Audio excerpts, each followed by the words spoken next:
Hello friends. C plus plus language की series में आज हम देखेंगे लेक्चर 1 का part 3, introduction to C plus plus. आज का हमारा ऑब्जेक्टिव है ऑब्जेक्ट ओरिएंटेड प्रोग्रामिंग क्या होती है। तो जिस तरह से एक इंसान को अपना जीवन जीने के लिए, जीवन में आने वाली मुश्किलों से निजात पाने के लिए अपने धर्म ग्रंथ में लिखी गाइडलाइंस को फॉलो करना चाहिए, जैसे कुरान, बाइबल, गीता में जो सिद्धांत लिखे गए हैं, जीवन जीने के जो तरीके लिखे गए हैं, यदि कोई व्यक्ति उनको माने तो उसका जीवन सरल हो जाता है।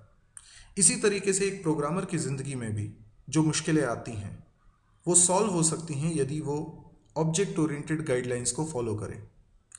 एक प्रोग्रामर के जीवन में किस तरह की मुश्किलें आ सकती हैं?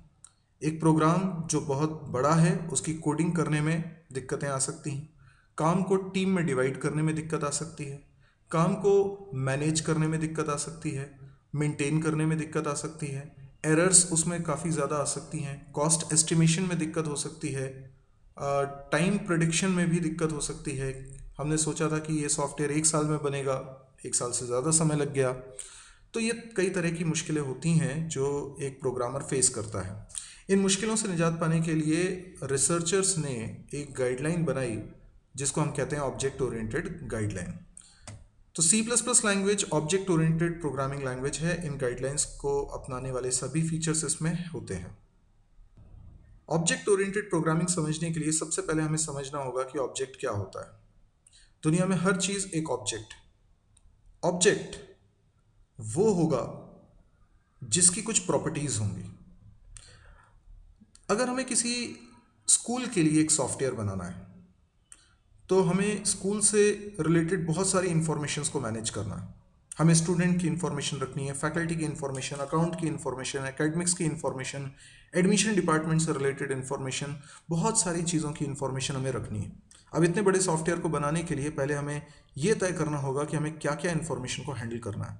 हम जानते हैं किसी भी प्रोग्रामिंग लैंग्वेज में इंफॉर्मेशन को हैंडल करने के लिए हमें चाहिए होते हैं वेरिएबल्स। अब हमें ढेर सारे वेरिएबल्स बनाने हैं, पर इसमें एक प्रॉब्लम है कि हम जो डेटा के बीच में रिलेशन है उसको स्टोर नहीं कर पा रहे हैं। जैसे हमने स्टूडेंट का नाम स्टोर किया एक अलग वेरिएबल में और उसकी एज अलग वेरिएबल में स्टोर की, जबकि एज उसी व्यक्ति की है, लेकिन वो दो अलग अलग वेरिएबल में इंफॉर्मेशन होने के कारण प्रोग्राम में चूंकि बहुत सारे वेरिएबल हैं, कैसे ये ध्यान में रहेगा कि ये दोनों वेरिएबल्स आपस में रिलेटेड है। सी लैंग्वेज में ही हमने पढ़ा था एक टॉपिक स्ट्रक्चर, जो ये कहता है कि आप वेरिएबल्स की ग्रुपिंग कर सकते हैं जिसके कारण ये दोनों वेरिएबल्स आपस में इंटैक्ट रहेंगे। तो यस, इसी तरह का एक चीज़ सी प्लस प्लस में भी होती है, दैट इज़ कॉल्ड क्लास। यहाँ पर हम सीखेंगे कि हम वेरिएबल्स की ग्रुपिंग किस तरीके से कर सकते हैं। पर वेरिएबल्स की ग्रुपिंग करना तो एक बात है जो सी में भी हो सकती है। एक नई और बात सी प्लस प्लस में क्या आई है, आप इन वेरिएबल्स को हैंडल करने के लिए बनाएंगे कुछ फंक्शंस।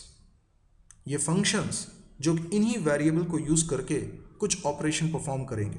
ये फंक्शंस भी कायदे से उसी चीज़ से रिलेटेड है जिस चीज़ से ये वेरिएबल से रिलेटेड थे।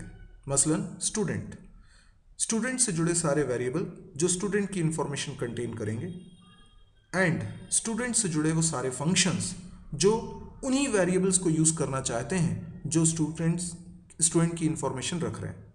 तो ये सारे वेरिएबल और ये सारे फंक्शन मिलकर एक ग्रुप बनना चाहिए। तो ऑब्जेक्ट ओरिएंटेड प्रोग्रामिंग लैंग्वेज के अंदर एक ऑब्जेक्ट एक सेल्फ सफिशिएंट एंटिटी होता है जिसके अंदर हम इंफॉर्मेशन भी रख सकते हैं और उस इंफॉर्मेशन को मैनेज करने वाले सारे फंक्शंस भी होते हैं।